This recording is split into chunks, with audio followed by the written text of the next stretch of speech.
For part 2 of fabric manipulation into flowers, I am going to teach you how to make the flat rose, the 3D rose, and the kanzashi flower. Keep in mind they are a bit more difficult than the first set. If you haven't seen part 1 yet, remember to click here to check it out. I have time-stamped each one of these tutorials. If you want to skip any one of them, just go to that specific time. The flat rose is the most common rose used in fashion design. First, start out with a strip of fabric about 2 inches wide. The length is really dependent on how big you want the bloom to be. Start with one end of the fabric. Now fold a diagonal onto that one end. Make sure the corner is sharp at the very tip on the right. Take that tip and start rolling this along the fold.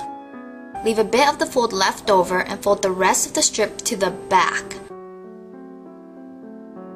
Now roll along that new fold.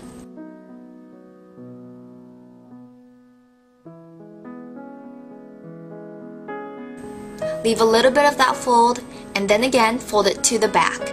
Now roll along this new fold. Continue doing this until you're sick and tired of it.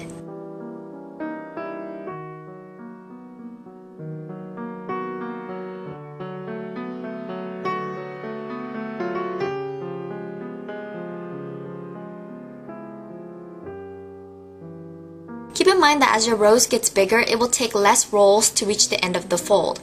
Once the desired size is reached, snip off the rest of the fabric, and I guess you can just wrap it around the center nub. To secure the rose, be sure to stitch directly through the nub and the fabric wrapping around it.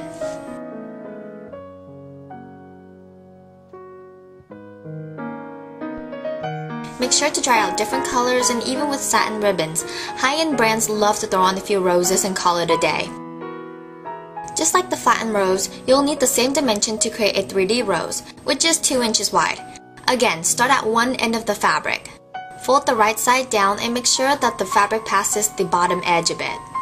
Then fold the left side down as well, and it should start to kind of look like a triangle. Rotate 90 degrees and fold the strip from left to right. Then fold the strip from bottom to top. What is going to happen is a square will start to take shape. Now fold the strip from right to left, following along the edge.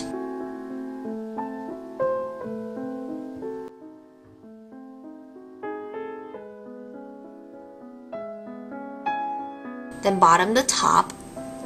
Now left to right. Now bottom to top. And right to left again. If you continue with this pattern, a square will start to take shape and the squares will stack up on top of each other.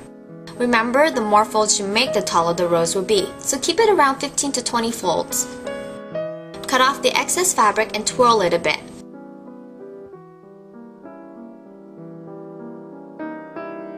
There should be a center hole in the middle of the square. If you don't see it, try to find it. Insert the fabric into the hole and pull. Hold the center of the rose and give it a quick spin so that it will take on the rose pattern.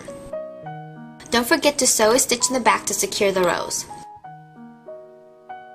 Roses are so elegant on any garment. If you have a girlfriend, I am sure she will appreciate this over fresh flowers any day. They also make really great corsages if you pair them up with the puffy organza flower.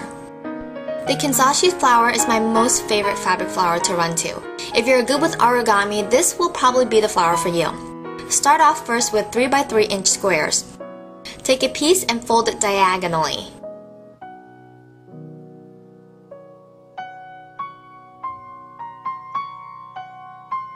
Now fold it from left to right to match the 2 bottom corners.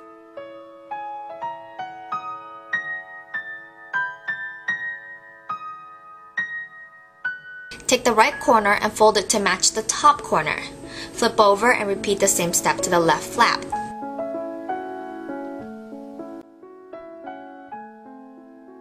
With the folded edge on the bottom, match it to the vertical edge on the right.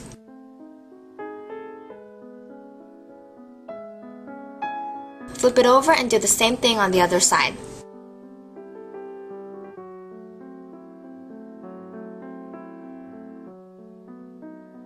Insert a pin into the center to hold the fold. After making an excruciating 10 of them, find the raw straight edge on the petal and snip off the end. Do this to all 10 of them.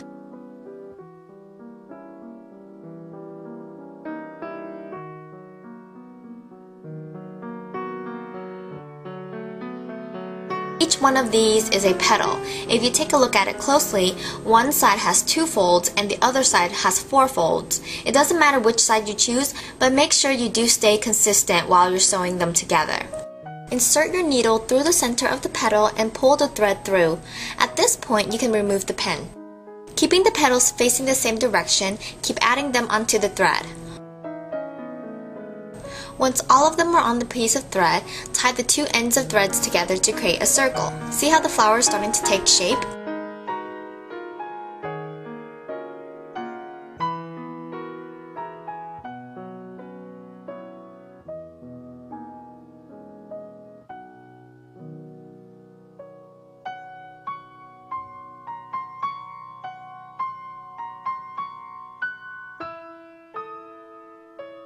There are so many ways to vamp up this flower. You can place a small one on top of a bigger one, use more petals or less petals.